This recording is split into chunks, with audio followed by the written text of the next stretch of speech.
Pastor Norbert Alur Full Gospel Church. Atie kuwer maber ma Mungu miyo madoko kuom kwa utie piny ma ng'at ma buoke bendo Yesu kende kadok limbe chopo goeko.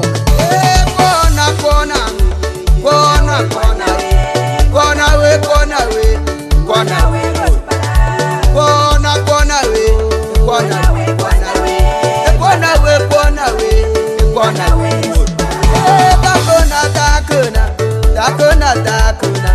dakona dakona dakona no road bara dakona dakona dakona dakona dakona dakona dakona no road bara kona kona kona kona kona we kona we kona we kona kona we kona we kona we kona we kona we kona we awiana awiana awiana awiana awiana awiana awiana no road bara awiana awiana awiana awiana awiana awiana awiana no road bara kona kona kona kona kona we kona we kona we kona kona we kona we kona we kona we kona we kona we kanisa we kanisa we kanisa we kanisa we kanisa ni road bara kanisa we kanisa we kanisa we kanisa we kanisa we kanisa we kanisa ni road bara kona kona kona kona kona we kona we kona we kona kona we kona we kona we kona we kona we kona we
Alot utiye road bara